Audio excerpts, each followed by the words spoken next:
I'm Jessica Hammer. This is Chris Hall, and we are here to talk to you today about Jewish games. I thought we could start by just introducing ourselves and talking about sort of the position from which we come to this work. So, Chris, do you want to take it? Sure. So I'm Chris Hall. My pronouns are he, him. I have been Jewish for about 10 years, and I've been doing Jewish things for a little bit longer than that. I converted in 2010 after a sort of long struggle to find the right branch of Judaism that was, the right thing for me, even while knowing that sort of Jewishness was a core part of who I was. So that's sort of an interesting topic we can get into a bit later. I design games, I play games. Games are fun. Jess? Jessica Hammer. I guess full disclosure, Chris and I are partners, and we have shared a lot of our Jewish life and decision making over the years. My background, I grew up as an Orthodox Jew, and as an Orthodox girl and woman, I had some real difficulties with the role I was expected to play in Judaism. On the one hand, being in an Orthodox community, I found it very rich and very nurturing. There's ritual and practice pervading every aspect of your life. And on the other hand, within that setting and within that system, I was a second-class person. And I have there are many amazing women, friends and relatives of mine who are working within the system to change it. But that was not possible for me. I actually have left the Orthodox movement, and I'm now a deeply engaged Jew in the egalitarian conservative movement. And I would say Jewishness remains a part of my everyday life and my everyday decision making. But it's something that I've kind of changed my relationship with over time.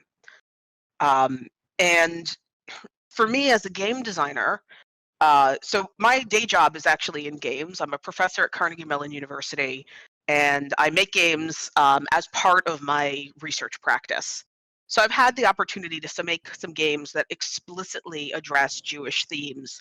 The one you may have heard of is Rosenstrasse, co-designed with Mo Turkington, which looks at the relationships between Jewish women and non-Jewish men in 1933 to 1943 Berlin under the Reich, right? Lighthearted little piece. But being a Jewish game designer influences every game I make in every way I make it. That, one of the most powerful moments for me as a Jew and a game designer was when our game Rosenstrasse was selected for Indiecade, and they sent me the email, and Indiecade was on a Jewish holiday, and I had to figure out how I was going to navigate that gap of observing the holiday and finding a way to still participate in the festival that was honoring my Jewish game without honoring my Jewishness. So there's just a lot of sort of, I don't know, stretchiness and ambiguity and conflict. Even when my games are not about being Jewish, they're still Jewish, right? In that I'm making them under the circumstances of being a Jew, an observant Jew living in a country that does not respect or recognize my life. So maybe let's talk about what it means to be Jewish. You just talked about how your Jewishness influences your life as a game designer and as a human being. What does it mean to be Jewish? Yeah, that's a really good question. An easy question. No, yeah, no, unfortunately, it's not easy, and that's because the sort of larger culture that we live in has a very non-Jewish understanding of the categories that you would even use to describe Jewishness. So if you start to describe Jewishness as a religion, it kind of stops making sense pretty quickly. There are some people who want to talk about Jewishness as a race, which is always really weird because that comes from race science that is deeply anti-Semitic, right? And that's not what Jewishness is either. And there's also this impulse to kind of cast Orthodoxy, right, which is how I grew up, as sort of the most authentic form of Jewishness, because it is in some ways the most visibly different, right, from the sort of secular world of America's quote unquote secular world of American culture. And So, just to give some background there, thank you. because I having come to Judaism late in life, I often am find myself in the role of the translator from Jewish to English. So Orthodoxy is one of the three major strands of Judaism, which are Orthodoxy, Conservadoxy, the conservative movement, and Reform.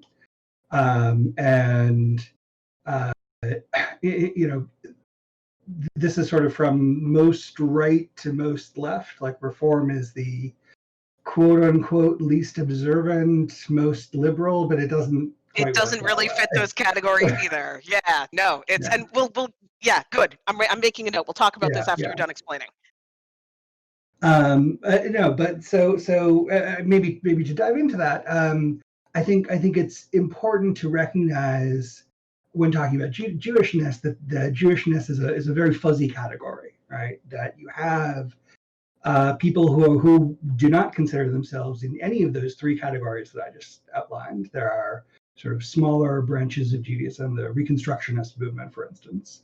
And there are also many people, possibly the majority of Jews, aren't part of any of those sort of major religious strands. And those are all organized around kind of what people do for observance, what people do in the synagogue. But there's also this sort of ethno piece that Jessica was just talking about. People who, have matzo ball soup on Friday night, but maybe you have no desire to go to a synagogue, and they're just as Jewish as anyone else, right? So the formal term that people use to talk about Judaism is actually an ethno-religion, that we are simultaneously a people.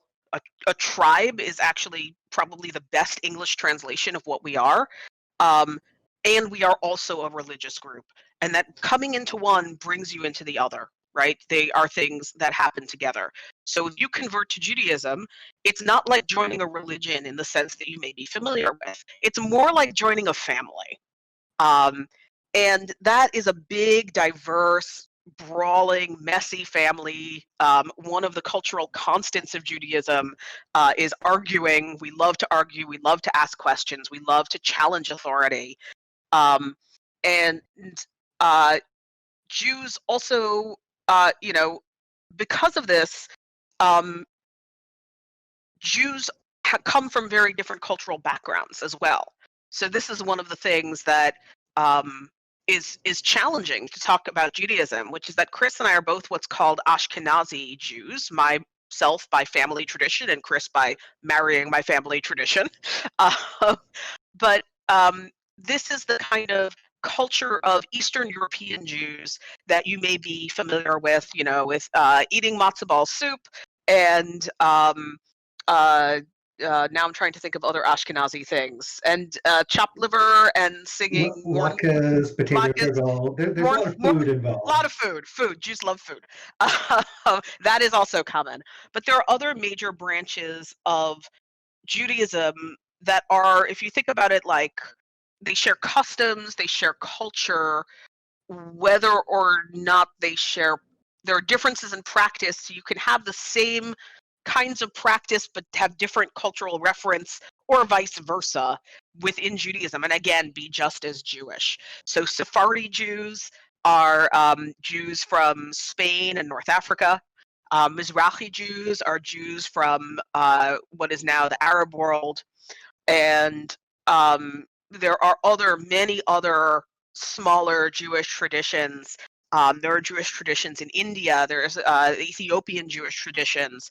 There's a Russian Jewish tradition that has kind of diverged really within the last 100 years. We're seeing some sort of cultural building of Jewish community and culture there that's pretty amazing.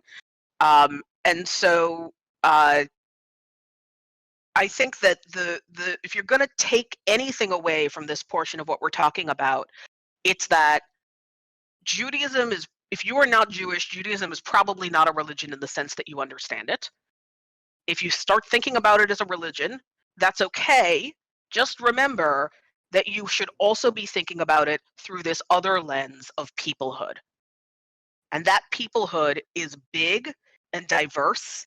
It's not, and we don't want to reduce it or flatten it to a single set of cultural symbols. And that's really important when you're designing Jewish games. Anything else you want to say about what it means to be Jewish, Chris? So I think we've talked a lot about what divides Jews, but maybe we can talk, and I don't want to lose sight of games either, but talk briefly about what unites Jews, right? And I think that there's a shared set of cultural and religious practices, right? I'm thinking around a shared understanding of what the holidays are, of what Shabbat is, the weekly day of rest, and also I'd say almost a shared mentality too. I think Jews are very used to being a minority and being under threat. And I think that is a core part of Jewishness as well, as it's evolved in the last 1,000 years or so. To the point that one of the last questions I was asked as a convert, the rabbis who were going through the conversion process with me reminded me that to join the Jewish people was to place myself in danger, that there were people in every generation who would try to destroy the Jews, and was I sure that I wanted to take this step and link myself to the Jewish people? Obviously I said yes, but the fact that this was a fundamental question, I think, is very important to the Jewish identity, which is a minoritarian identity. Yeah, and that's sort of one of the things that I often think about in designing Jewish games is, what would it look like to design a Jewish game where Jews are not under threat? And as someone who not only have I been Jewish since I was born, but I also come from a Holocaust survivor family, that sense, and so many of our holidays are centered around escaping genocide and miraculous escape and enduring through everything, right? We are still here. It's very hard to imagine, and the challenge that I've been giving myself is maybe that's something that I should be trying to imagine, is in the same way that Judaism was originally created as a religion that was centered on a temple, right, in Jerusalem, and the temple was destroyed, and the rabbis had to reinvent what Judaism was. That for Jews to no longer be under threat in an existential way, right? I don't mean safe in one country for a couple hundred years. I mean for Jews to be safe in the world. It's almost unimaginable, and I think would require a reorientation of a lot of what we know about being Jewish. The last thing, because maybe we'll go on to our next question, but I do want to say one more thing, really important, that text, a shared set of texts and a shared orientation to them is one of the other things that brings Jews together. That whether or not you practice, the way you do or don't practice is framed by this shared set of texts, which are not just the Bible, the sort of Torah, but also a set of later texts called the Oral Law, the Mishnah, and the Gemara, that codify what Jews do, and many, many, many responses to those by people who are trying to codify Jewish law or just engage in thought experiments at thinking Jewishly. Right? There's a process of how you argue that is almost sort of scholastic in the classic, 12th century sense, and engaging with these texts to derive how one lives in any given time. And that is something that, again, whether in the breach or the observance, connects all Jews, that these are questions that we all engage with and grapple with, even when we disagree. And I have there's a story that I love to tell. It's the bacon sandwich story, right? Which is this woman comes to a rabbi. She says, "I'm Rabbi. I'm such a bad Jew. I eat a bacon sandwich every Shabbat."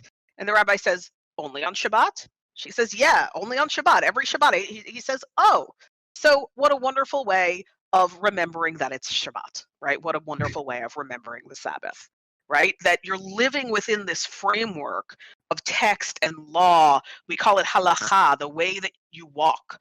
That whether or not you are doing what it says, you're living within that structure. And that is another thing that unites Jews across sects and across cultures. So let's maybe talk a little bit about Judaism in games. And I think we wanted to address this in two different ways, talking about how a game setting can be Jewish, as well as talking about how a game mechanic can be Jewish. Maybe we'll kick it off by talking about settings. And I think one sort of obvious way to think about Jewishness in settings is making your game about Jews, right? Sort of that's what Mo and I did with Rosenstrasse, is all of the female characters all of the male characters in the game are Jewish, right? And they have very different relationships to Jewishness. They have different positions in society, but they're all Jews, right? So it's a game that's about Jews because it's about Jews, right? On the other hand, there's kind of a danger of doing these very serious historical games about Jews because there's this flattening that happens of the richness of what it means to be a Jew and the joy of being a Jew and the dailiness, the mundanity of being a Jew that gets flattened into, oh my God, it's a tragic story about the Jews being persecuted and dying. And so I think that one of the challenges that I would like to see more designers take up is putting Jews in all kinds of stories. And by the way, I include myself in this challenge, right? Not just stories that are about Jewish history. Definitely. I mean, just looking to the future, right? One of my favorite television shows is Babylon 5, partially because it has a truly excellent Jewish character, Commander Susan Ivanova.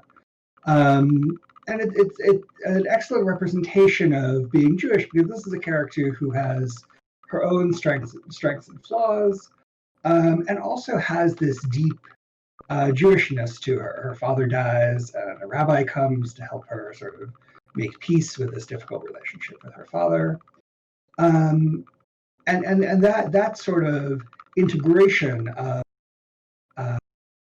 many different religious paths in one show featuring a number of characters is really an excellent representation of Jews in media. And it'd be very easy to imagine a role-playing game in which you're doing a similar thing, where one of the characters in the game happens to be Jewish, and sort of thinking that through and incorporating that in a media.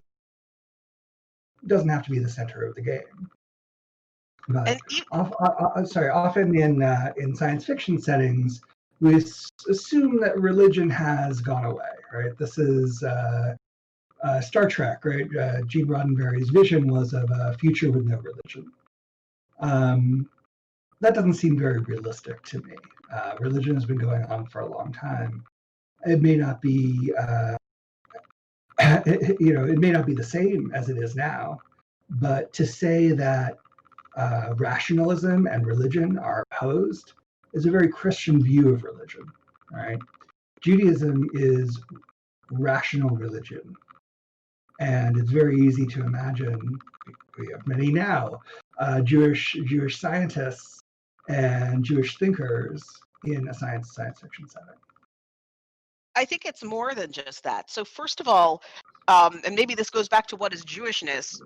This is one of the ways that the Jewishness challenges what most people think of as religion. You don't have to believe in God to be a Jew, right? there's a joke that my father used to tell. My deeply committed Orthodox father, when after his parents died, he would go to synagogue 3 times a day, every day for a year, to make sure that he was saying the prayers for them, no matter where he was in the world, right? Never missed a day, really serious. And the joke he liked to tell was this: is 2 Jews are arguing. One is arguing that there's a God, and the other is arguing there's no God. And a third Jew comes up to them and says, yes God, no God, doesn't matter. Time to say the afternoon prayers. It's funnier in Yiddish. And that is a very Jewish approach. Even among Orthodox Jews, there are many, many atheists. So if you're thinking about a future without religion, whether or not that's plausible, and I agree with Chris. I think it's maybe not that likely, but if it's your fantasy and it's a desirable future, great, write that vision. But if that means you're erasing Judaism, then you're not just erasing religion, you're also you're giving the people who want to destroy us what they want. You're destroying us as a people. You're erasing our culture, you're erasing our traditions, you're erasing our history. Maybe every remaining Jew is an atheist, right? That is plausible. That could happen.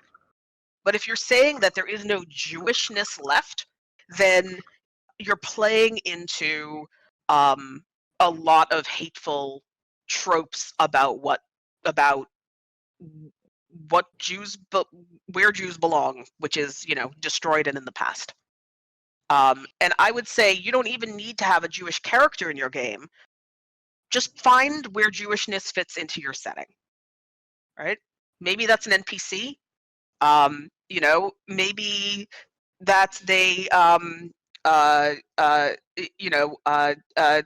encounter Jewish traditions at a wedding they go to, right? Find a place where you can signal to your players that your future is not one where you envision genocide. Which, thanks, don't do that. Genocide is bad. If you take anything from this talk. Right. Exactly. And I think there's also interesting things to be said about incorporating Judaism into non-historical settings as well. So settings that don't have Christianity, don't have Judaism, don't have Islam, don't have religions that we know in the modern world. So, the default assumption here is Dungeons and Dragons, right? If you're playing a D&D game, it gives you this whole, you have this whole setup of potential religions. But I think what sort of a Jewish take on that can bring to the game is the idea of dissent and the idea of minorities, right? If you have a bunch of drow who are worshiping, is it Loth? Drow have their own issues even before we start to get into the Jewish stuff, but yes. Fair. This is the only D&D god I can think of on short notice. I apologize. But if you have some D&D religion with its clerics and everything, it adds depth and color to your world to think of. All right, if this village is all worshiping the same god, who's like the family on the outskirts of town, who's still part of the town, who's still part of the life of this little village, but has a totally different take on what god they worship. All right, this I would say is the Jewish take to a non-historical fantasy setting. And to take religion out of the temple, right? So another way to think about how you can put Jewishness, not Judaism, right? But to bring concepts, not to just have your setting be replicating hegemonic Christianity, is think about how does people's religious practice influence what they eat, right? Or I'm trying to think of some of the most obscure Jewish stuff. So Chris and I are doing this project called Daf Yomi, where every day we'll see if we make it all 7.5 years, we're studying one page of the Talmud. And there is just some crazy stuff in there. Does a pile of hay count as a partition between my courtyard and your courtyard? Because an animal might come along and eat the hay. But the idea of holiness being in the details is a way that you can make your non-historical fantasy more Jewish, right? That the way you build your houses is holy, right? The kinds of shoes you wear is holy, and that you could think about organizing the holiness as well around time rather than around space. It's not that you go to the temple to pray, right? There's a saying, Christians build their cathedrals of stone and Jews build them from time. So these are some ways that you can make your non-historical fantasy feel more welcoming, not just to Jews, by the way, but to other people who are not part of hegemonic Christianity or a religion that shares its characteristics. So these are some of the things that you can work with. Historical fantasy is its own whole barrel of worms. And Chris and I have both played and run a lot of historical historical games that involve some kind of fantasy component. Ars Magica, we ran for what, five years? Something like that. And that's it's tough thinking about how you incorporate Jews, because a lot of history involves dominant cultures being really terrible to Jews. And the heroes of your historical fantasy, when they're seen from a Jewish perspective, are almost certainly, terrifying exploiters and murderers who at best will allow us to live, peacefully if we are profitable enough for them. And that makes it really hard to think about the sort of traditional characters. Like, you want to play a crusader in a historical game, congratulations, right? Like, you're there are still Jewish traditions alive today to commemorate the thousands and thousands and thousands of Jews murdered by crusaders. And we have specific prayers to remember them. We don't forget. And so, I don't know what you do about this, to be honest. You're going to design the game you're going to design, and you're going to play the game you're going to play. But I want you to understand this and to have this perspective as a lens that you can look through when you're working on game design. Anything you want to add, Chris? No, I think I'm good. All right. Maybe we can stop for questions, because I think we've done a good job of introducing concepts. There are a lot of questions. Oh, good. Okay. People cool, are cool. so here for it today. So I think the best question I think we have to start off is from Lilo Moy, or Lilo Moi. I am sorry if I am mispronouncing your name. But as a minority within the already tiny RPG community, do Jewish designers have an obligation to make their games accessible to Gentiles? And can you please explain what a Gentile is? Okay. So a Gentile is someone who's not Jewish. But that's a really good question. Look, I don't know that. I don't want to say that a Jewish designer has an obligation to make their games accessible. If you created a game that's from a particularly Jewish perspective, if you're the game I have not written, one of many games I have not written is the Disputatio, right? The Talmudic scholars debating in the 13th century game. I'm not sure this game is accessible to me. It might be accessible to a Jewish audience. It certainly would not be accessible to a non-Jewish audience. And I think that's great. Like, I think there should be, there's room to create games of all types that may have as narrow an audience as, the people who live in your house, right?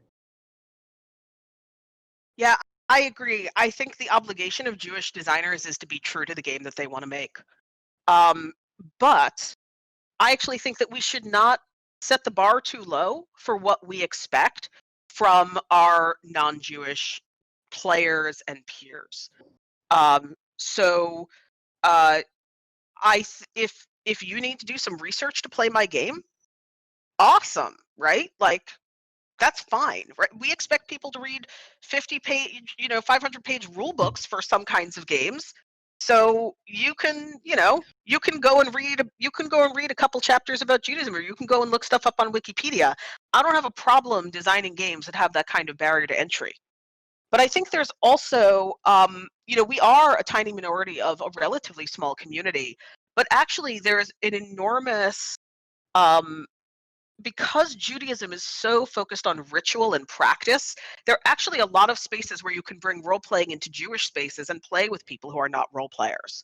So, for example, I've run role-playing sessions at my synagogue for people who had never role-played before, where the average age was 70.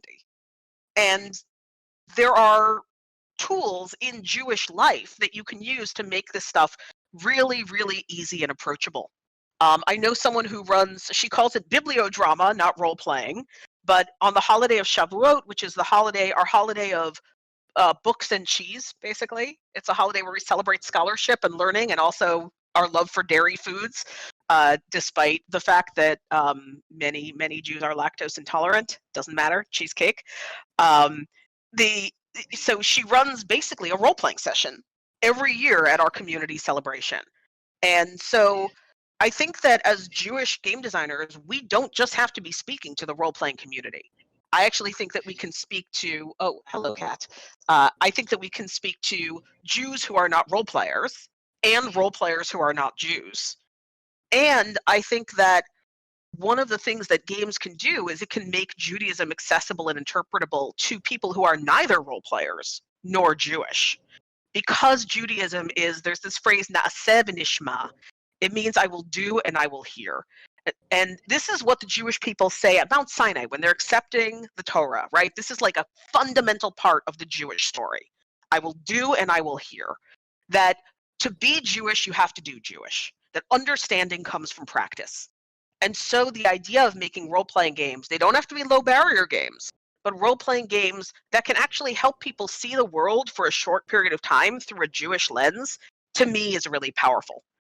And I think that game designers should have the freedom to pick how they want to relate to these different choices and make the game that is meaningful to them, that they think they can best make.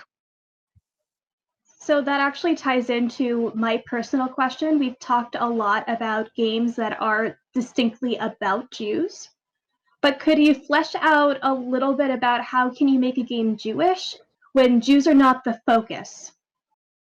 Chris, Sure, can you talk about the atonement game? Yeah.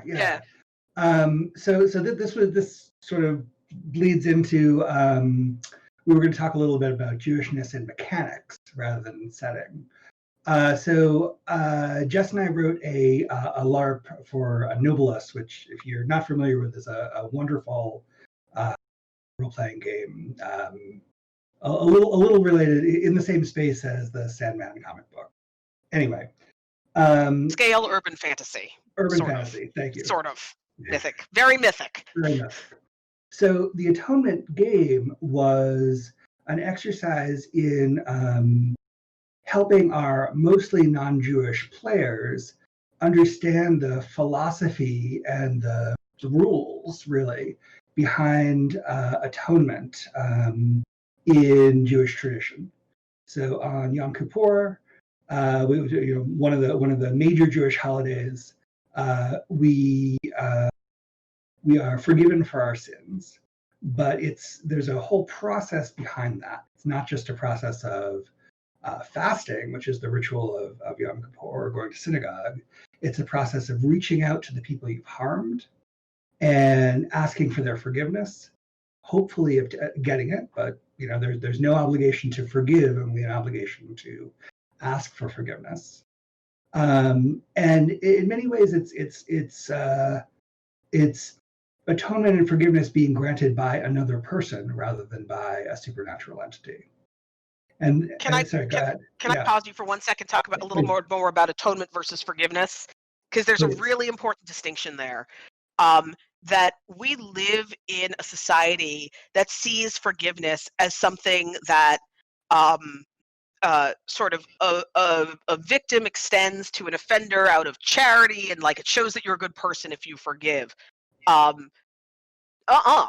Judaism doesn't doesn't mess with that, right? There's actually a process that the person who did the wrong thing has to go through.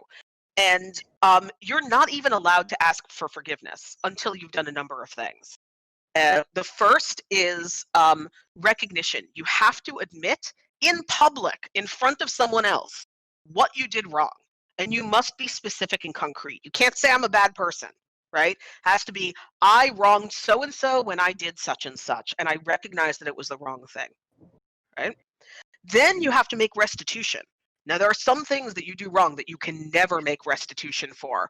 This is part of why Judaism has a code of conduct for speech called Lashon Hara, because if you spread a rumor, for example, you can never find everybody that rumor has reached. You can never actually make it right. On the other hand, if you steal from someone, you can pay back the money that you stole. Like, there's a concrete way to make it right. There's a whole bunch of laws around the restitution step. Then you must refrain, right? Meaning you have to be in the same situation again where you have an opportunity to commit that sin and not do it. Because nobody needs to believe you that you've changed until you've shown you've changed. Then and only then are you allowed to ask for forgiveness. And this is, I see it in online community dynamics. I see it in our political sphere. I see it all around me. This like toxic notion of forgiveness without atonement. And so this game is specifically about doing all the things you need to do before you can engage in the process of forgiveness. And by the way, even if you do all these things, the person who's supposed to forgive you, like, they have no obligation to forgive you. They're allowed to say, I'm glad, but I don't forgive you, right? And only if you've gone through this whole process and the person repeatedly refuses to forgive you and you keep doing your best, then and only then is God allowed to forgive you, right? But that person is never obligated to forgive.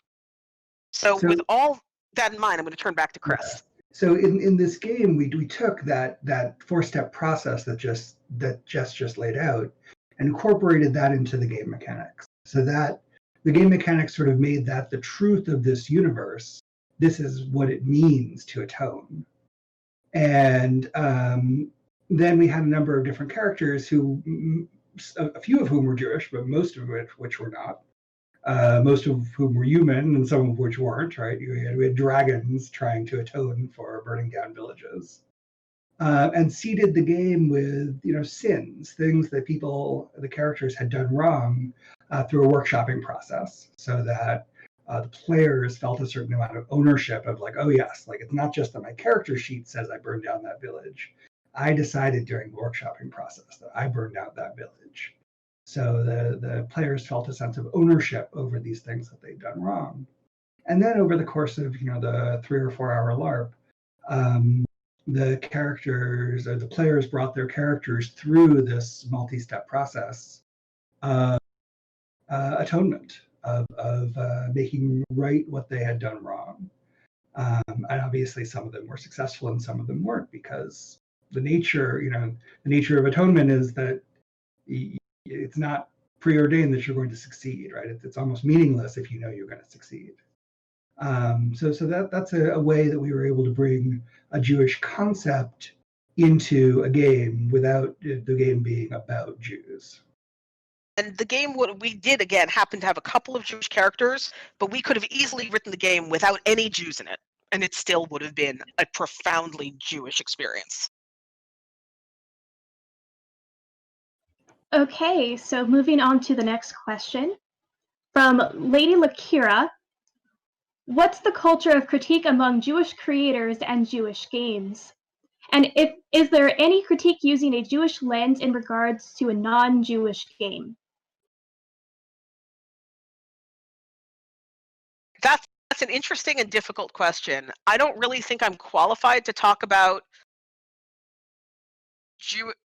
the culture of Jewish game designers, because 2 Jews, 3 opinions. Jews disagree. Oh no, Chris, are you frozen? Okay, so Chris is frozen, so I'm going to answer this one solo. I'm sure he has something to add when he gets back. What I will say is that there's a concept in Judaism that, oh, hey, Chris, that was faster than expected. Yeah, Chris? I'm back. Oh God. Okay. Yeah. Good. So I was just about to talk about the notion of holy descent, and I think that if we want to think about, maybe I'll reframe your question to be about critiquing Jewishly, right? There's a tradition in Judaism that there were two schools of rabbis, right? One of them, there was this rabbi called Shammai, and he had a whole fan club, right? Everybody loved his stuff. Shammai, you make all the right decisions. They were called Beit Shammai, the house of Shammai. And then there was Hillel, and Hillel disagreed with Shammai on a whole lot of things, and there were his fans, right? Beit Hillel. And these are people who disagreed on some really fundamental things about sort of Jewish life and practice. So, for example, who's allowed to marry whom, right? What disqualifies someone from certain kinds of marriages? These are things that would have a very practical outcome on their life. And they got into some really serious debates, right? They would argue with each other for pages and pages, documented in the Mishnah and in the Talmud, going back and forth saying, no, this proves my opinion, but this proves my opinion. Oh, no, wait, this disproves your disproof of my proof. So now let's go back and, oh, no, I have a new disproof for your original proof. I mean, you need flowcharts to figure some of this stuff out. And yet, it is talked about as what's called a machloket l'shem shamayim, disagreements for the sake of heaven, meaning that they were both truly committed to understanding rather than to winning, and that they retained a sense of stake in each other's social lives even as they were debating these intellectual issues. So the Talmud actually says, even while they were arguing the marital laws, people from the school of Beit Hillel and the people from the school of Beit Shammai would get married to each other, right? In other words, they recognized that the decisions they made had to reflect the well-being of their whole community. They were not excluding people from being Jewish or being human, right? From being on the inside. And the Talmud actually tells us that we rule generally when there's a disagreement between Beit Shammai and Beit Hillel, we agree with Beit Hillel. Beit Hillel wins. And why does Beit Hillel win? There's a long discussion of this in the Talmud, right? So somebody goes, well, maybe a voice came down from heaven and told us that Beit Hillel was right. And as Chris may tell you about in a little bit, right? Jews don't do voices from heaven. If a voice from heaven came down today and said, Jess, here's what the right thing to do, my responsibility is to say, sorry, voice from heaven, I'm Jewish. We do things the Jewish way, and you don't get a vote. And so they keep discussing. They reject this hypothesis that God says Hillel is right, and they say actually the reason why we choose to follow Beit Hillel is because when Beit Hillel would teach, they would teach Beit Shammai's perspective before they would teach their own. That they were honoring and respecting difference and other points of view. And when I critique games, this is the approach. I try to make it a machloket l'shem shamayim, a disagreement for the sake of heaven. That it's about bettering the world and our shared social situation through the ways in which I provide critique and disagree. Chris? Yeah, look, I think I agree with what you said, but I also want to flesh out the Hillel Shammai disagreement, because Excellent. as with many things in Judaism, two Jews, three opinions, right?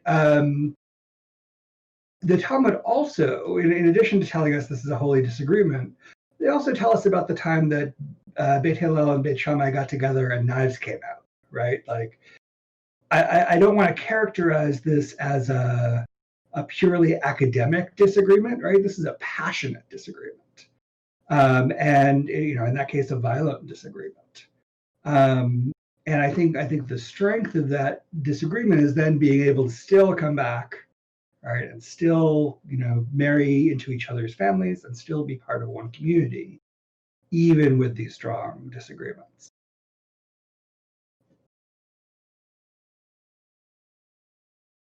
Okay. I think these questions are great. Honestly, Chris, are you okay with just kind of... This is great. Yeah, this is great. Okay, keep the questions coming in. Yeah, so this is jumping a little bit back in our conversation, but I do want to cover it as well. What are the denominational and ethnic characteristics represented or underrepresented by the game Dream Apart by Buried Without Ceremony? Oh, yeah, I'm sorry, I can't answer that. I would not feel comfortable answering that without a copy of the game in front of me. So, that said, one of the things that I like about the game is that it's not trying to represent Judaism as a whole. It's representing the Eastern European shtetl culture, right? So that falls within Ashkenazi tradition. In terms of Jewish denominations, the culture it's portraying is actually happening before the modern Jewish denominations arose. So at the time, the big division was between the Hasidim and the Mitnagdim. And Hasidim were Jews who primarily related to Judaism through sort of stories and emotional connection and spiritual meaning. They did a lot of musar, like ethical work, and especially music and dancing and song. So my grandfather before World War II was actually a Gerer Hasid. It means he was a member of one of these Hasidic traditions of the school of Gur, right? There was a place, so he would keep, and he said that they would, dance and sing for hours at a time, right? They would just dance in circles and sing nigunim, these wordless tunes, over and over again until their hearts were opened and, they were ready to sort of be Jewish with an open heart. It was, hearing about, I went there, I went to Gur and saw the place where they danced. Is not so big, and you can just imagine it packed full of these men in their, black coats and black hats, dancing in circles with their arms around each other's shoulders, tears pouring down their faces. That's sort of what Hasidism was at the time. It's now a little more complicated. We won't get into that. The Mitnagdim, on the other hand, were super intellectuals, right? They thought they were the ones fighting for a rationalist approach to Judaism. And of course, they kind of, and I think that both of them are actually being represented in Dream Askew in different ways. And I actually appreciate that, at least when I read the game, I didn't really pick up on the two factions used to really hate on each other, right? So the Hasidim would be like, oh, these Mitnagdim, with their intellectual Judaism, they're just going to leave Judaism and stop practicing. I mean, they're practically Christians. All they do is think about being Jewish. And the Mitnagdim were like, oh, these Hasidim, they're totally uneducated. All they do is dance around in circles. How can they take Judaism seriously when they don't know anything? And so I thought that the game incorporated both that joyfulness and that intellectualness, as well as what you might call just Judaism, right? The Jew Pashut, the simple Jew, who doesn't know or care about all of that stuff, but wakes up in the morning, yes God, no God, time to go to the afternoon prayer. Anything you want to add, Chris? I'm not familiar with this game. I do just sort of want to say more generally, in terms of representation in media in general, Ashkenazi Jews get 99% of the screen time. When you think of what it means to be Jewish in America, it is an Ashkenazi Jew, someone who eats bagels, right? But there's I actually don't know the percentages. It's not 50-50, but it's a large proportion of Jews in the world are Sephardic Jews, which is a different tradition and different customs, still Jewish, obviously. At the same time, I don't think that any game needs to represent all of Judaism. I don't think that's possible. So I think it's great to choose a particular snapshot of the Jewish people, be that a denomination or a village or a group of friends, whatever it is, and represent that well, rather than trying to capture all Jews. I agree. I would love to see, I would play the hell out of a game about the Persian Jewish community in LA, for example. Like, you want to run it? Sign me up. That would be amazing. And and I think that, unfortunately, the reason why there's this dominance of Ashkenazi representation in the United States is racism. Yay, right? So Sephardi and Mizrahi Jews are much more likely to read to people as not white, though some of them do, right? It's not like race and Jewish tradition line up exactly. But basically, they went to Israel instead of coming to the United States. The majority of American Jews are Ashkenazi because of American refugee policies designed to keep out um, uh, brown people, basically. And it's bullshit, but it does mean that representation of Jews in America do not represent the larger Jewish community, while on the other hand, in Israel, where the majority of Sephardi and Mizrahi Jews have gone, what if we were looking at this in American racial terms, which, let's be clear, in Israel doesn't make sense. You'd be looking at a majority minority country where the majority of the people would not fit into, both culturally would not fit, and as well there are racist reasons why they were not able to come here. We have 4 minutes left, and I'd like to sneak in one last question. Perfect. So from A Fool and His Folly, can you talk about the use of magic in Jewish games, perhaps addressing the concern about getting things wrong specifically? Sure. So I don't know that I have ever seen a game that does Jewish magic well. Even Ars Magica, which is sort of my ideal for many historical magic systems, I think does not capture magic well. So that means for me, I don't know how to do it, and somebody should do it. It would be amazing to see a really excellent sort of Jewish magic game. But I think part of that is that the tradition of what Jewish magic is so diverse, right?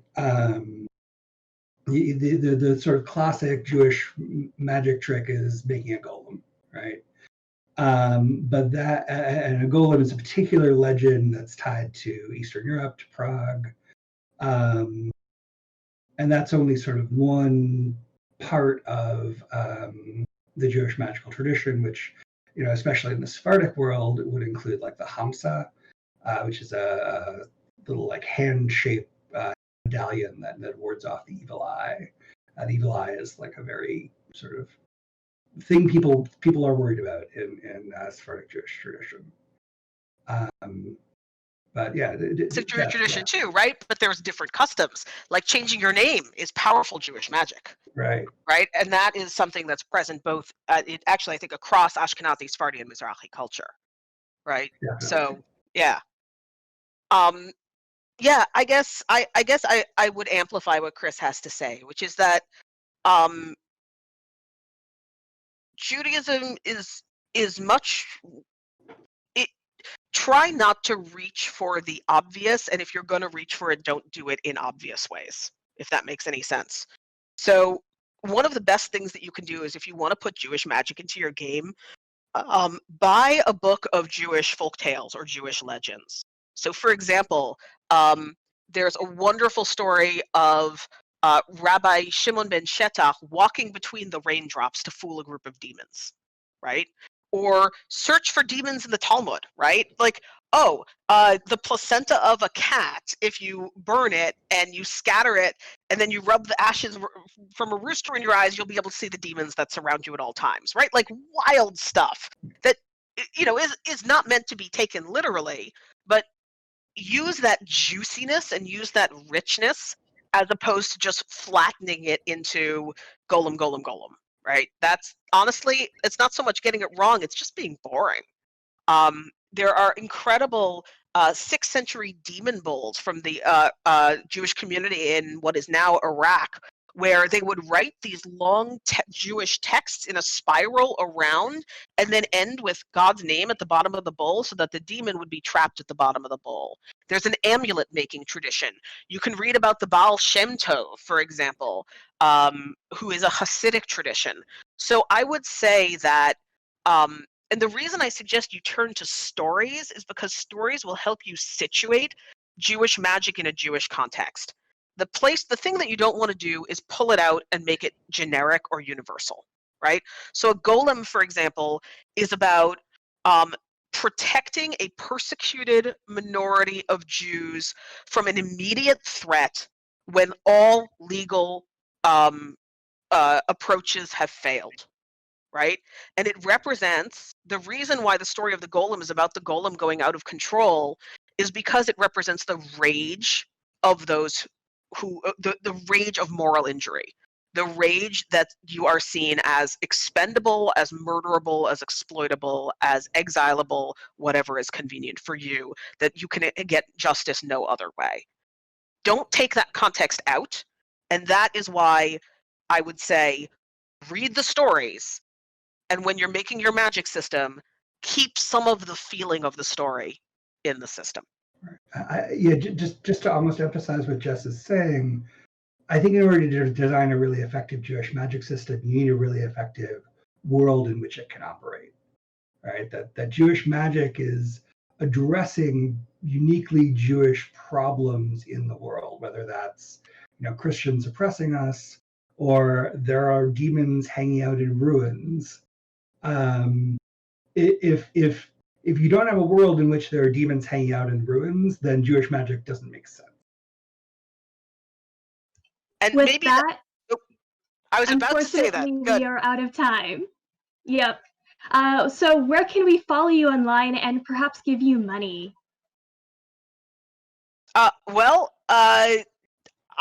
You can, let's see. You can go to replayable.net is my website if you want to know about my work. If you go to my Google Scholar page, scholar.google.com, you can search for Jessica Hammer. Actually, recently wrote a paper about Jewishness in human-computer interaction research, which might be of interest to some of you. And if you're interested in Rosenstrasse, you can search for us on Kickstarter, and you can still sign up via BackerKit. Our digital editions are going out, but you can sign up anytime. Chris, are you? Do you want to be internet enabled? I'm sort of aggressively not online. I'm Maastrichtian on Twitter if you want to see me retweet rabbis and politics. There's no reason to follow me. Rabbi politics, dude, is great. He has a very well curated Twitter feed. With that, I'm going to invite everyone to join us in the Panel Watch Party voice channel to continue this conversation on the Discord. Thank you, everyone, and I hope to see you there. Thank you. Thank you.